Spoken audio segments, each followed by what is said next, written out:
A história começa igualzinha como no filme original. Adrian Toomes está limpando os destroços da Batalha de Nova York de 2012, apenas um trabalhador qualquer querendo ajudar sua família.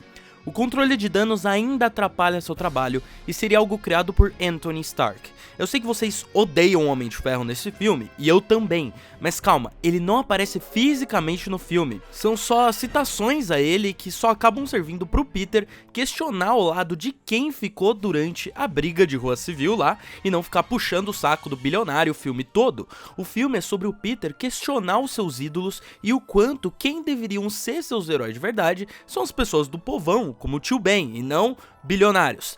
Ao mostrar anos após a Batalha de Nova York, a gente veria uma operação de Nick Fury reconstruindo o Triskelion, quando o Abutre é visto roubando tecnologia no local, especificamente a tecnologia de troca de rosto vista em Capitão América, o Soldado Invernal.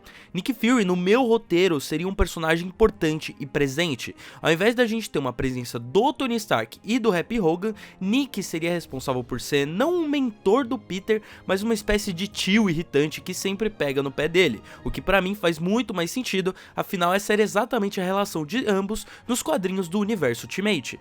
Também teríamos o pequeno filme do Peter sobre a viagem para a Alemanha, mas com um pequeno foco no fato do Peter não entender exatamente o motivo de tudo aquilo. Ao invés dele se divertindo no hotel após a batalha, ele tá meio assustado, meio questionando tudo que tá acontecendo, afinal alguns dos heróis quase morreram na batalha, nessa brincadeira feita pelo Tony e o governo. Vamos lá, né, gente? O Tony Stark usou um jovem super-humano sem explicar exatamente o peso da situação e como ele estava totalmente errado em sua missão para capturar o capitão. No final das contas, Peter foi usado, chantageado por um traje bonito e tecnologia, tudo para lutar a guerra egoísta do Tony. Quando Peter fosse deixado em sua casa no Queens, ficaria claro que o Tony é alguém muito ocupado e complicado para ser mentor de alguém, já que quem o deixa em casa é o Happy, dizendo que o Tony não pôde comparecer, mas que eles o ligariam eventualmente para outra missão, o que eu já adianto para vocês não vai acontecer. Desde quando um rico bilionário ajuda nós, pobres trabalhadores? 2 meses se passam e vemos Peter pegando o metrô, vivendo sua vida comum, longe da vida de vingador gigante que viveu por alguns dias, engolido pela normalidade de um adolescente qualquer. Ele estaria na escola e sim, eu ainda manteria o Flash Thompson do Tony Revolori. Não é algo que me incomoda, mas ele precisa ter mais peso nos atos dele, além de ser apenas um bully irritante. Então eu faria ele ser o ex da Liz Allan, a garota que o Peter tá afim o filme todo. Tudo que ele faria seria tentar humilhar o Peter e diminuí-lo para que ele pudesse ficar com ela ao invés do nosso herói. Além disso, a Zendaya não seria a Michelle Jones, e sim a própria Mary Jane. Eu não me importo com isso e acho que faz total sentido. Ela teria uma participação maior na história. Não só isso, mas o Ned não existe no meu roteiro. Quem seria a melhor amiga do Peter desde sempre seria a Zendaya, a MJ, a Mary Jane. Somente uma amiga de infância que secretamente conserva um crush por ele. Então toda vez que eles falam da Liz, ela demonstra um certo desconforto. Peter conversa com MJ no seu armário sobre o estágio na Stark e sobre a Estrela da Morte que ambos estavam pensando em construir juntos. Liz estaria andando à distância e o Peter ignoraria o assunto que estava tendo com MJ, apenas focando na sua crush. Após isso, veremos Flash empurrando o Peter no corredor enquanto MJ o defende. Liz aparece de longe rindo. A gente teria a cena do clube do Decathlon na escola e Peter entraria em pânico quando a Liz entrasse na sala para o treinamento. A MJ meio que zoa com a cara dele por entrar em pânico e não conseguir falar com a garota, e mesmo assim ambos acabam se divertindo. Peter não espera a aula acabar para sair seu Homem-Aranha como no filme. Na verdade, ele sairia durante o intervalo para viver sua vida como herói, quase como se deixasse de lado essa sua vida monótona e comum para ter uma vida de aventura sem equilibrar ambos os lados. Isso vai trazer consequências mais para frente. Afinal, após Guerra Civil, Peter tá deslumbrado com a vida desregrada e de bilionário de Tony, que não tem as mesmas responsabilidades que ele, então ele ignora suas obrigações apenas para ser um herói. Isso seria natural que um adolescente fizesse, mas a gente vai ter consequências. Peter vê o Sr. Delmar, dono da loja de conveniência, vai pro beco e tem um dia como Homem-Aranha, nada diferente do filme. Após isso, ele estaria descansando no pôr do sol e tentaria ligar para Happy Hogan, sem resposta. É quando ele avista o crime com as armas Chitauri que o Abutre vende. Enquanto ele tenta impedir o acontecimento, Peter seria desmaiado por uma das armas, enquanto o Sr. Delmar, que via toda a situação, se aproveita para defender o Homem-Aranha antes dele ser morto, dizendo que a polícia estava a caminho e era melhor que os bandidos deixassem o herói em paz. É quando eles saem do banco usando as armas para destruir a loja do Sr. Delmar por ele ter se envolvido. Agora, por que eu fiz isso no roteiro? A história é sobre o Peter percebendo que as pessoas que realmente sacrificariam tudo pelo próximo são as pessoas do povo, do povão, e não bilionários que o usaram em uma guerra. São pessoas como o Delmar que deveriam ser seus heróis, como o Tio Ben, com o Delmar sacrificando sua loja pelo herói. Teríamos consequência. Agora, o que me incomoda é que no filme a loja é destruída pela irresponsabilidade do Peter e ele não se importa, nem nenhuma consequência acontece. Então vamos mostrar pelo menos que ele se importa e se culpa com isso. Delmar seria resgatado e discutiria com Homem-Aranha, dizendo que a vida dele estava destruída dali pra frente sem a sua loja. Logo depois ele ligaria de novo pro Rap, mas de novo sem resposta, falando das armas Chitauri na caixa de mensagens e se Tony Stark poderia fazer um empréstimo pro Sr. Delmar consertar sua loja. Já adianto também que isso não vai acontecer. Peter entraria pela janela da sua casa, o seu sentido aranha entraria em pânico e ao invés do Ned estar lá, quem estaria lá seria Nick Fury. Ele explicaria que triangulou a ligação feita pro Happy Hogan e descobriu que um adolescente estava se envolvendo na operação dele, questionando sobre tudo o que estava acontecendo. Peter se assusta, já que não sabia que as armas eram algo tão grande a nível do Nick Fury e só teve seu primeiro contato com elas naquela noite. Tia May o chama do lado de fora, Peter corre para impedir que ela entre pela porta e fala com ela para uma fresta. Eles sairiam para almoçar fora naquela noite. Quando ele fecha a porta, Nick Fury já desapareceu. May e Peter saem para almoçar, ela percebe que o sobrinho tem estado distante e tenta se reaproximar. Ela demonstra não gostar do Tony Stark, é uma mulher viúva da classe trabalhadora, com ela comentando como ele sabia que o herói favorito dela e do seu tio, antes dele falecer, sempre foi o Capitão América. Uma cena do Abutre aparece com toda a sua operação em funcionamento. Ele conversa com seus capangas em como aquilo tem mudado sua vida e que qualquer um que entrasse no caminho deles morreria, incluindo Nick Fury. No dia seguinte, veríamos Peter e Mary Jane indo para a escola e passando pelo Delmar.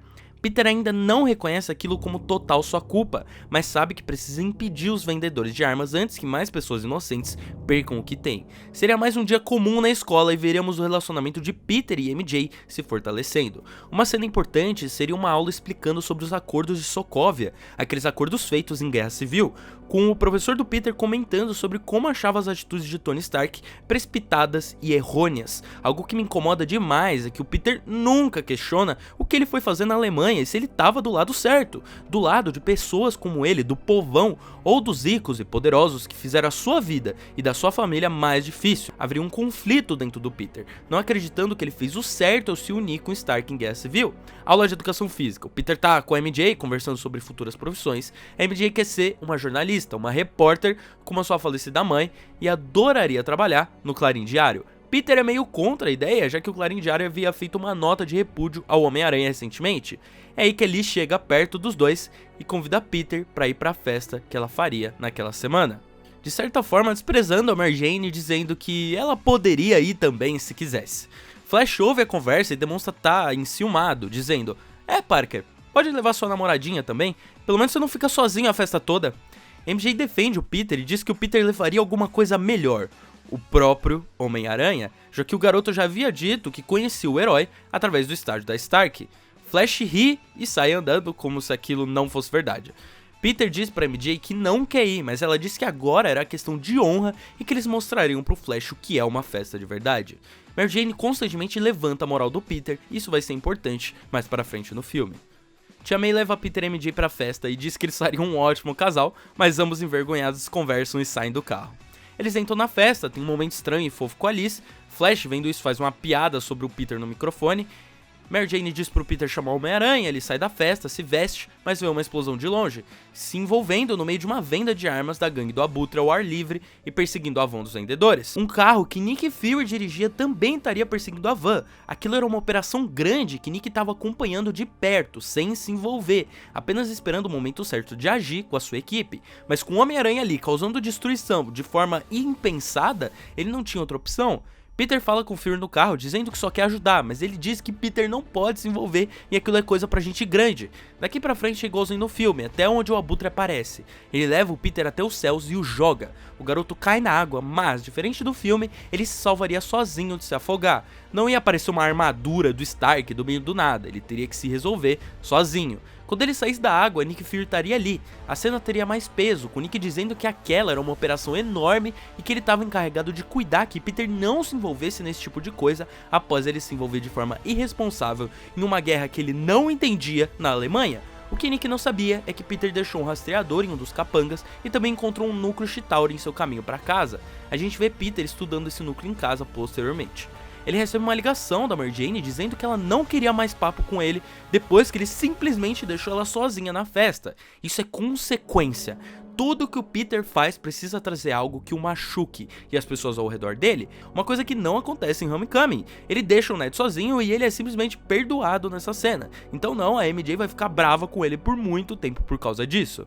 Peter, no dia seguinte, chega no ônibus que levaria os alunos para o Decátulo. MJ sequer olha na cara dele, o que claramente o chateia. Ele até tenta falar com ela para se explicar, mas qual que era a explicação? Mais uma desculpa mentirosa? O Decátulo seria em Nova York. Eu realmente acho que a cena em Washington é muito divertida, mas ela é desnecessária pro roteiro. Afinal, pra que eles levaram um núcleo radioativo para uma viagem? E como isso afeta o Peter? Entendam, tudo que é desnecessário pra história e não tem consequência, não vale a pena ser contado em uma história, porque esse tempo de roteiro poderia ter sido usado para cenas mais importantes que desenvolvessem os personagens. Como Peter e MJ não têm se falado desde os acontecimentos na festa, ele se senta com o Flash no ônibus por falta de opção mesmo, e a MJ se senta com a Liz. A gente teria o Peter até tentando dialogar com o Flash, mas ele o interrompe, dizendo que o Peter nunca ficaria com a Liz e que ele faria de tudo para isso não acontecer. MJ e Liz conversam sobre o Peter e enquanto a Liz só fala da aparência dele, do quanto ele é fofinho e bonitinho, a MJ diz o quanto ele é inteligente, engraçado, mas ao mesmo tempo idiota e irresponsável. Fica evidente de que ela tem algo profundo por ele.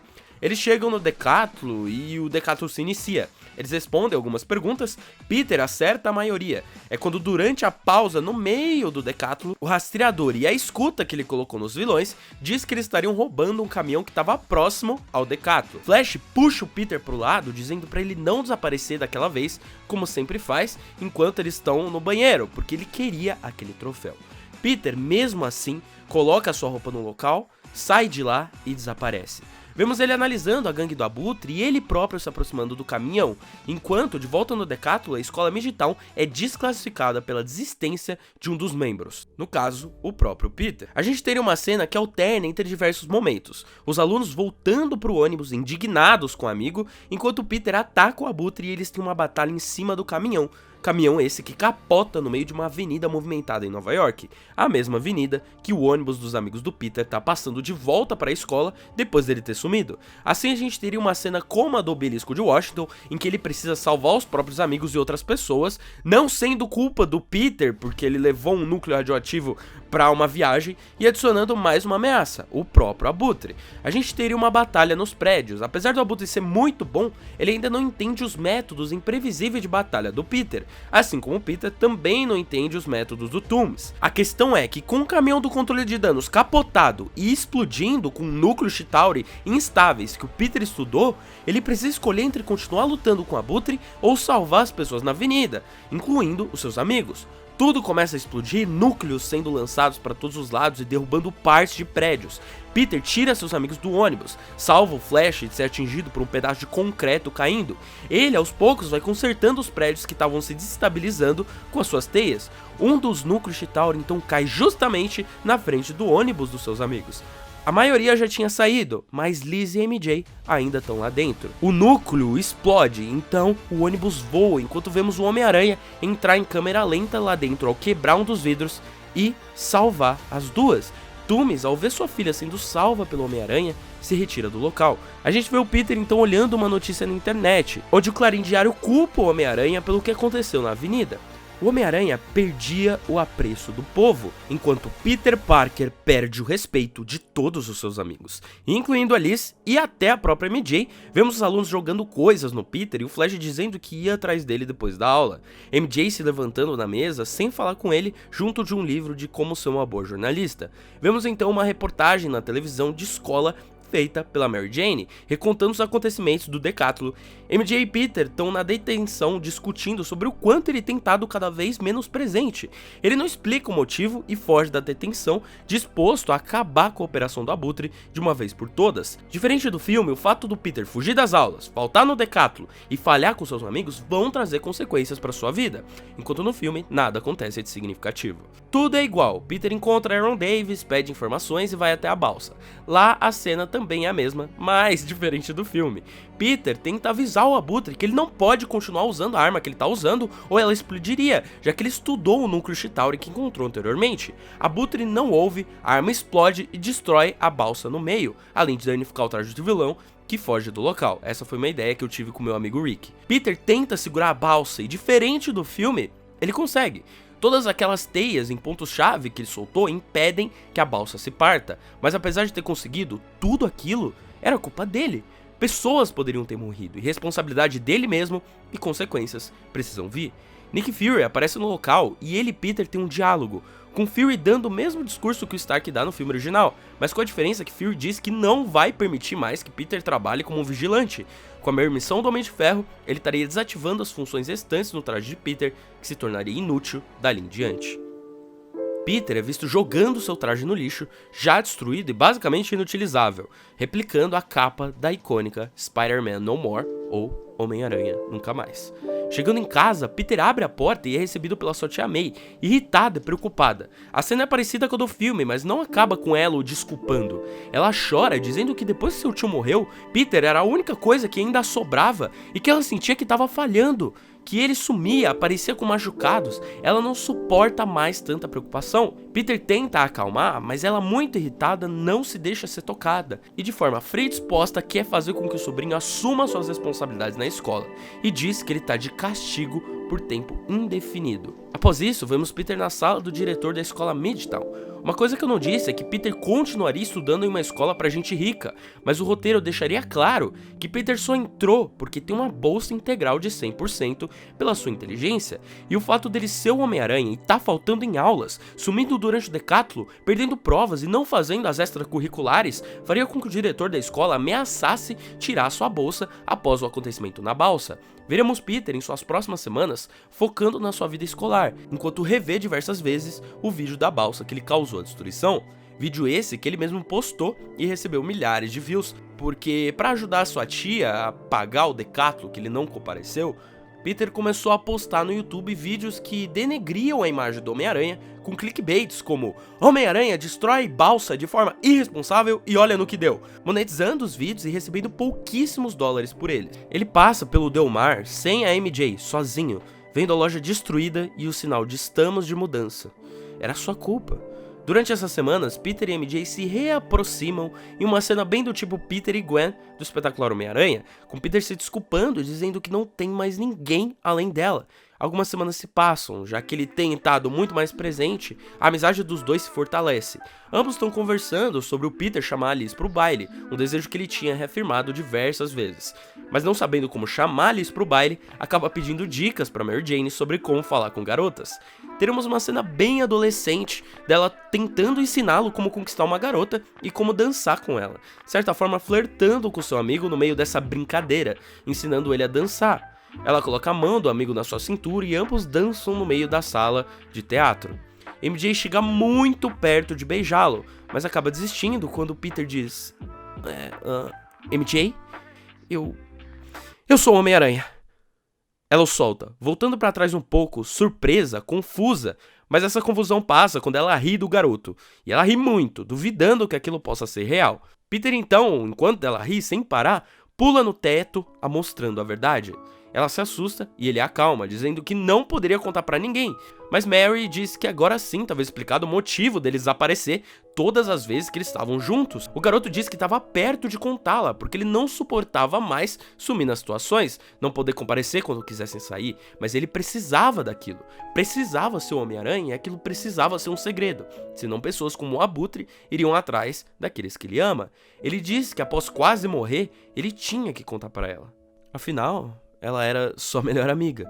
Ela fica meio triste, porque acreditava que o comportamento estranho dele era por ele ter sentimentos escondidos por ela também. Ele pergunta o que era, mas a garota desconversa, tentando fazer com que o Peter se sinta bem para convidar a Liz. Porque ele diz que o Homem-Aranha conseguiria convidar a Liz, mas ele não. MJ dá uma pequena dura nele e uma empurrada, afinal, seu Homem-Aranha, segundo ela, não era a parte mais especial. Peter Parker era. Ele se convence a chamar a Liz, ao mesmo tempo que sente que talvez esteja escolhendo a pessoa errada. MJ sai do local chateada, enquanto Peter encontra a Liz e a chama pro baile. A garota aceita, para surpresa total de Peter. Vemos ele chegando em casa, se preparando pro evento, e sua tia tira um terno velho do armário e diz que aquele era o terno que o tio Ben havia usado no casamento dos dois, e que seria lindo que Peter usasse no baile. Peter então chega na casa da Liz, e como no filme, o Abutre, Adrian Toomes, abre a porta e se revela como o pai dela. E até o momento do baile, tudo é igualzinho. Toomes descobre que o Peter é o Homem-Aranha e o deixa no baile junto com a filha. Peter chegaria no baile dizendo pra Liz que não pode ficar. O Homem-Aranha chega no estacionamento da escola, sendo atingido pelo Shocker, que o lança contra um ônibus antes dele colocar seus atiradores de teia. A batalha seria um pouco maior do que a do filme. Peter estaria perdendo quando alguém solta uma teia nas armas do Shocker. Era MJ segurando o atirador de Peter. Temos um momento dramático com os dois brigando. A Mary Jane não quer que o Peter se arrisque mais uma vez e quase morra como das outras vezes, mas ele diz que precisa resolver o problema que criou. É uma conversa intensa, com a MJ explodindo e dizendo que ela viu todos os vídeos no YouTube e todas as vezes que ele quase morreu, e finalmente dizendo que não queria que ele morresse, ainda mais antes dela poder dizer o que realmente sente por um idiota como ele. Fica um silêncio. Peter para a discussão, confuso e bem envergonhado, entendendo o que ela quis dizer. Ele tenta conversar, mas não tinha tempo. Ela diz que vai ajudar e a MJ fica encarregada de rastrear o celular que Peter deixou dentro do carro do Toomes. A gente vê ele olhando para trás e vendo a sua melhor amiga sendo deixada. Ou será que ela poderia ser algo mais do que uma amizade qualquer? Vai até o galpão do Adrian Toomes e ambos têm um diálogo muito importante. Toomes lembra que eles eram mais parecidos do que Peter acreditava, de que os ricos e poderosos vivem com dinheiro, enquanto pessoas como ele só viviam através das migalhas. Algo chama a atenção do Peter, especificamente quando Toomes diz que os ricos nos colocam para lutarmos as guerras deles, enquanto continuamos sofrendo em necessidade. Peter entende o que Toomes quer dizer. Ele viveu toda a vida nisso, inclusive sendo enviado pelo Stark para a Guerra Civil, mas diz que mesmo tendo vivido isso, ele não se rendeu para um lado onde o povão está sendo machucado por armas criadas por ele. Peter tenta explicar isso a Toomes, que ele poderia ajudar essas pessoas também. Não lhe daria luxo, mas um propósito. Aquela tecnologia dele poderia ajudar o mundo. Enquanto Peter fala, Abutre solta a asa e derruba o teto em cima do garoto, enquanto o avião dos Vingadores sai pronto para decolar, já que eles estão se mudando. Vemos a cena do Peter abaixo dos escombros, sufocando só uma criança, que até aqui teve a ajuda de muitas pessoas nos momentos de dificuldade, mas agora ele estava sozinho, gritando desespero, chorando, um peso que ninguém deveria levar. Mas então, ele vê sua máscara. Lembre-se, com grandes poderes, vem grandes responsabilidades. Relembrando de todas as pessoas que precisavam não só do Peter Parker, mas do Homem-Aranha. Fala pra mim, somos só você. Você tem dons, Parker. Meus amigos me chamam de MJ. Naquele momento, em quem ele pensava era ela, não a Liz. Sua força estava vindo daqueles que mais amava. Peter levanta os escombros e se liberta. Ele pode ter sim sido enterrado para morrer, mas agora quem saía daqueles escombros era alguém revivido. Não mais o garoto que acabou lá embaixo, mas um homem.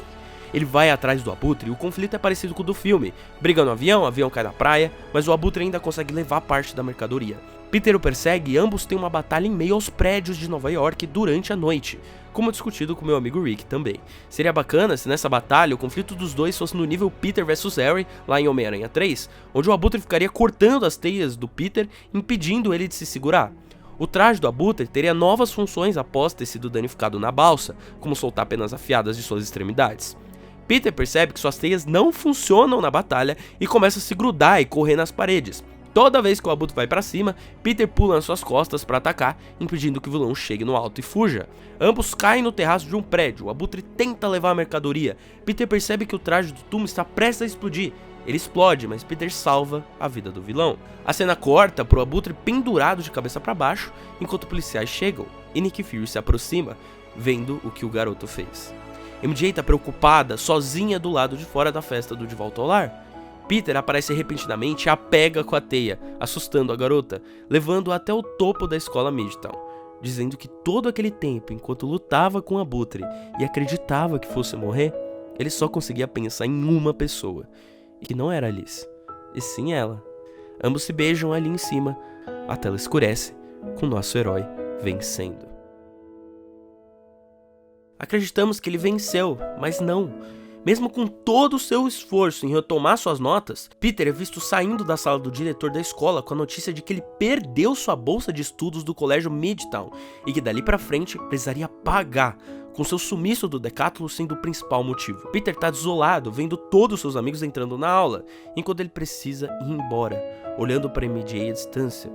Por que o Peter tá sofrendo tanto? Por que ele não teve um final feliz? Vocês me perguntam. A base de qualquer história do Homem-Aranha é consequência. O fato de que toda ação do Peter com o Homem-Aranha, seja ela boa ou ruim, precisa resultar em algo que mude sua vida drasticamente. Decisões, mesmo que corretas, sempre têm consequências. É só ver como o último filme do Homem-Aranha acaba. Peter recebe uma mensagem no seu celular. Terraço, agora! Peter abre a porta do terraço. Lá tá ele, Nick Fury, de sua forma irredutível e séria. Acho que eu te devo desculpas, garoto. Tirando que você tinha ferrado tudo antes de consertar.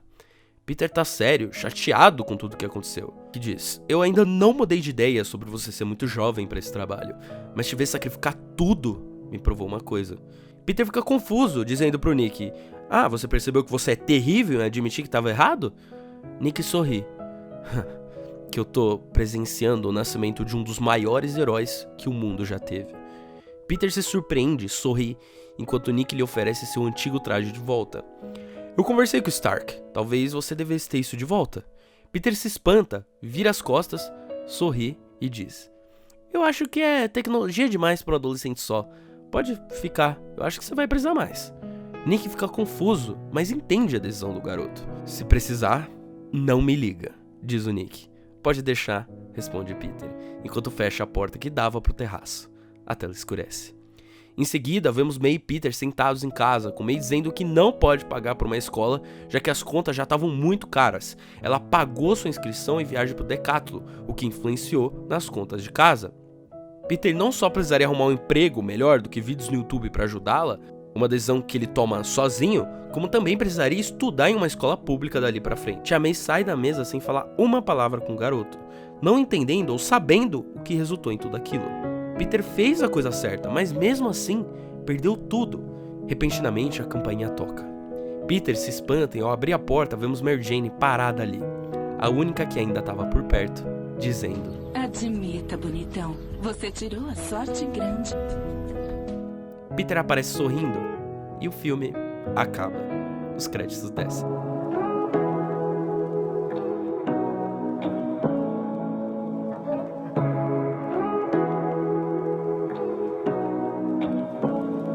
A primeira cena pós-créditos mostra uma cena de romance adolescente, bem clichê.